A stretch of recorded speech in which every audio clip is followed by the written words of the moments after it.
Guys, আসসালামু আলাইকুম। আপনারা সবাই কেমন আছেন? আশা করি আপনারা সকলেই ভালো আছেন। আমরাও অনেক ভালো আছি। আজকে ব্লগটা এখন থেকে স্টার্ট করলাম। আজকে হচ্ছে 28শে রমজান। দেখতে দেখতে রমজানগুলো শেষই হয়ে আসছে। এখন সকাল হয়ে গেছে প্রায় প্রায় দুপুরের দিক। এখন দুপুর হয়ে যাচ্ছে ধীরে ধীরে। তো এখনও ঘর বাড়িগুলো গুছানো হয়নি। এটা হচ্ছে বেডরুমের অবস্থা। বেডরুম এখনও এলোমেলো। চলেন আপনাদেরকে ডাইনিংয়ের অবস্থাটা দেখিয়ে আনি। যে এটা হচ্ছে ডাইনিংয়ের অবস্থা। ডাইনিংও এখনও গুছানো স্টার্ট করা হয়নি, তা এই ডাইনিংয়ের অবস্থাও এখনও করুন। ইনশাআল্লাহ এখনই ডাইনিং গুছানো স্টার্ট করব। আর এই যে আমার ছোটো বোন কিন্তু আজকে রোজা নাই, সে এখন খেতে বসেছে। আমি 8টা রোজা করেছি। সবাইকে সালাম দিয়ে দাও। আসসালামু আলাইকুম। তুমি এখানে কি দিয়ে খাচ্ছ? কলিজা। নিম্নি এখানে কলিজা দিয়ে ভাত খাচ্ছে। চলেন আপনাদেরকে আমার রুমের অবস্থাটা দেখিয়ে আনি। গাইজ, এটা হচ্ছে আমার রুমের অবস্থা। আমার রুমও এখনও গোছানো হয়নি। আমার রুমও এখনও এলোমেলো। এখন থেকে গোছানো স্টার্ট করব। তো চলেন ধীরে ধীরে দেখতে থাকেন। ফার্স্টে আমি আমার বেডরুমটা গুছিয়ে নিব। ফার্স্টে এই রুমটা ঝটপট করে গুছিয়ে নিব এবং আপনাদের সাথে শেয়ার করে ফেলি।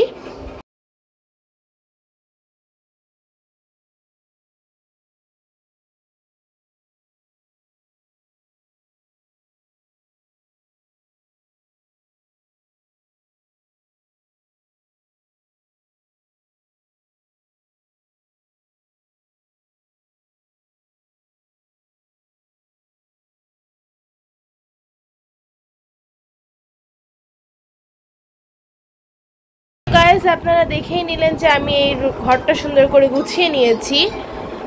এই ড্রেসিং টেবিল থেকে শুরু করে ওয়ার্ড্রব, ছোট টেবিল, তারপর চেয়ার, ইজি চেয়ার, আমি সবই ভালো করে গুছিয়ে নিয়েছি। চলেন আপনাকে আমার রুমটা দেখে আনি। আজকে আমার আম্মু এই রুমে একটা নতুন চাদর পেরে নিছে। নতুন চাদর বিছিয়ে নিয়েছে। এটা ঈদ উপলক্ষেই বিছিয়ে নিয়েছে, কারণ আমার আম্মুর শরীর এখন কিছুটা খারাপ। আবার চেঞ্জ করতে পারবে কি পারবে না, তাই এই রুমের বিছানার চাদর আগে ভাগেই চেঞ্জ করে নিল আম্মু। আর এই রুমগুলো সুন্দর করে পরিষ্কার করে নিয়েছে আম্মু। আমার পড়ার টেবিল থেকে শুরু করে আমার বইয়ের র্যাক, তারপর ড্রেসিং টেবিল সবই ভালো করে গুছিয়ে নিয়েছে। তো এখন আমি ডাইনিংটা গুছাতে পারি নাই। তো চলেন সব ডাইনিংটা গুছিয়ে নিই। এই যে বন্ধুরা, এখানে একটু পেঁয়াজ নিয়ে নিলাম। চলো পেঁয়াজটাকে একটু বেরেস্তা করে নিই। আজকে কি রান্না করছি জানো? বলো তো কি? বলো বলো বলো বলো বলো বলো। এটা হচ্ছে আলুর ডাল। আলুটা সিদ্ধ করে পানি দিয়ে এই দেখো চাল করতে দিয়েছি। এখন পেঁয়াজ বেরেস্তা করে বাগার দেবো। আলু তো সস্তা না? আলুটা সস্তা অবস্থায় তো আলুটাকে একটু ভালোভাবে ব্যবহার করতে হবে। কি বলো? কি বলো নিহা? অবশ্যই।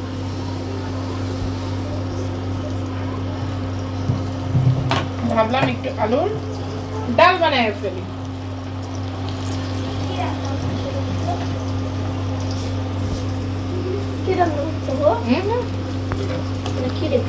এটা কি বলো? ডাল। কিসের ডাল? আলুর ডাল। দেখি আমি এটা পাঁচফোড়ন আছে। দিয়েছ? দিব। পেঁয়াজটা ভাজা ভাজা হোক। এই যে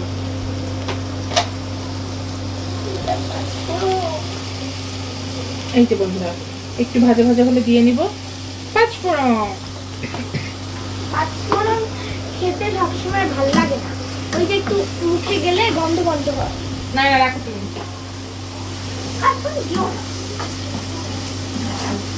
পাঁচফোড়ন না দিলে ডাল ডাল ফ্লেভার আসবে না। আসবে না? না।